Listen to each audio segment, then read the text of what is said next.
Olá, eu sou Kyria Wolf e sejam bem-vindos a mais um Café Profano.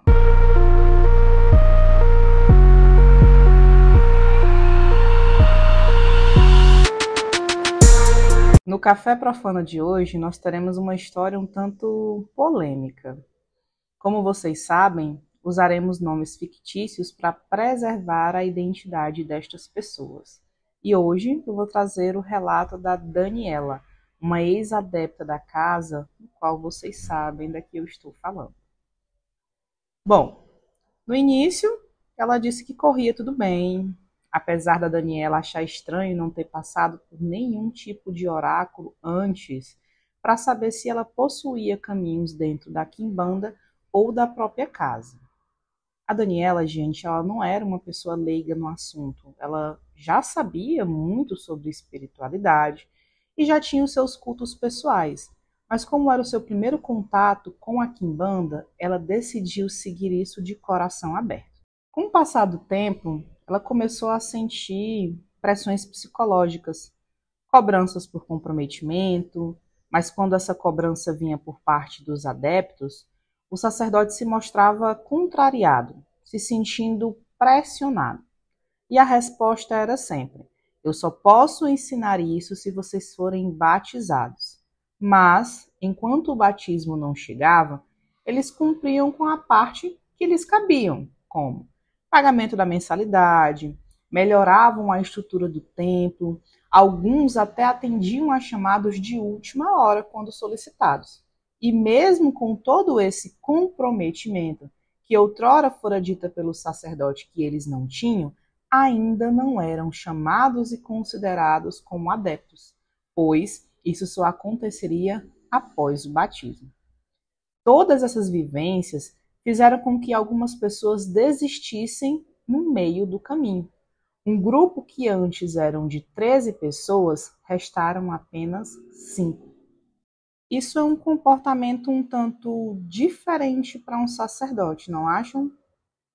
Um sacerdote de verdade saberia conduzir e reconhecer as situações de uma forma que não causasse abalos, principalmente psicológicos, em seus adeptos.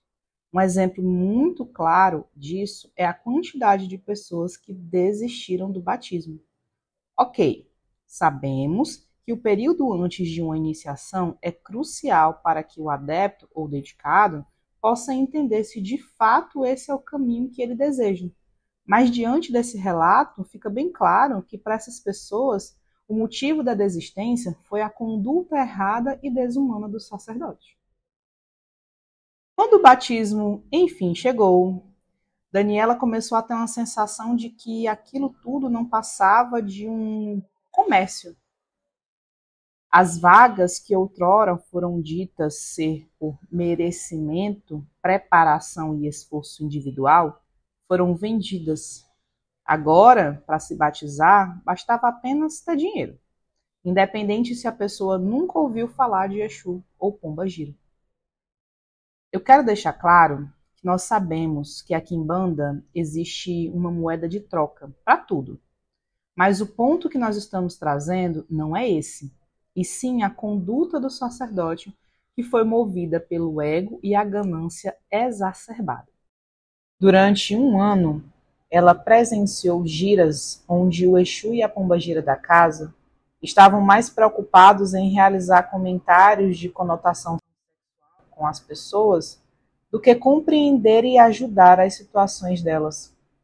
Daniela, como uma mulher lésbica e com a sua sexualidade bem resolvida, ficava constrangida toda vez que os Exus diziam que ela tinha uma mandioca grande no meio das pernas. Ouvia que uma irmã precisava de um macho para resolver o seu problema. Gente, a espiritualidade, ela sabe, ela sente e tem acesso a coisas que somente a própria pessoa guarda no seu interior. Mas fazer um comentário desses de forma desrespeitosa é uma forma de é desnecessário, constrangedor, é se sentir violada. Espiritualidade nenhuma vai chegar ao ponto de ferir uma pessoa assim.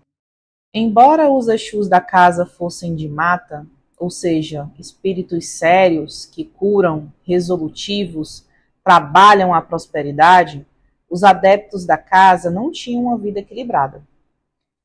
Alguns deles tinham mais altos do que baixos, e o Exu estava mais preocupado com questões.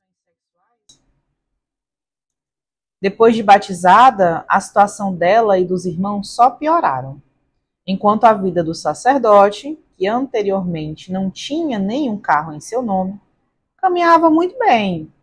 E foi aí que os Exus, que só falavam em passaram a beijar as pessoas na boca, a encostar o corpo nas irmãs.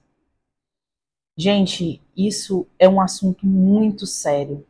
Mais um relato onde fala do Exu beijador. Ela também foi beijada na boca, inclusive mais de uma vez. E diante dos comentários com teor se referindo a ela pode ter passado por isso novamente, só por ser lésbica. Pode ter passado por esse beijo na boca novamente por conta disso. Além de ser preconceituoso. Como se não bastassem os beijos na boca, agora aconteciam os contatos físicos, as famosas encoxadas.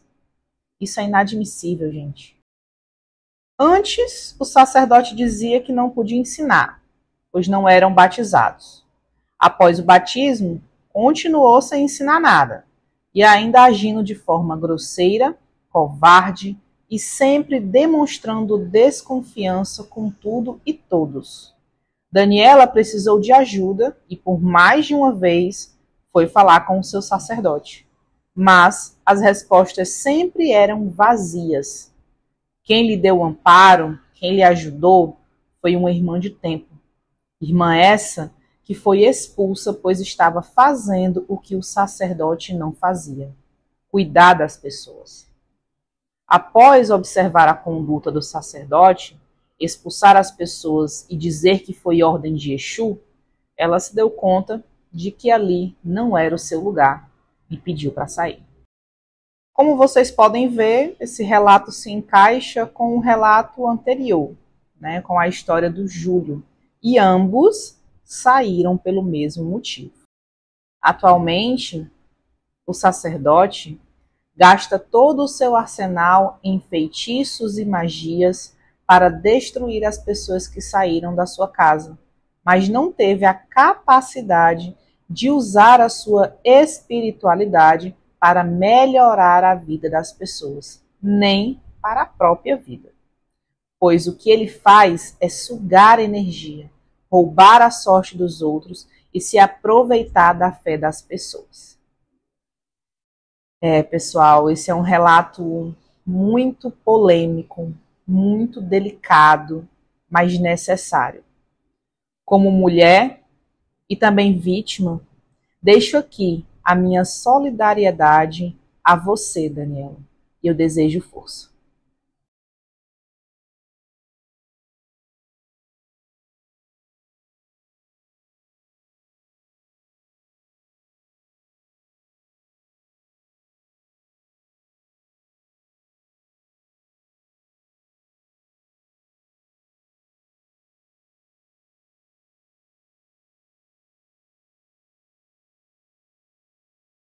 E esse foi o Café Profano de hoje.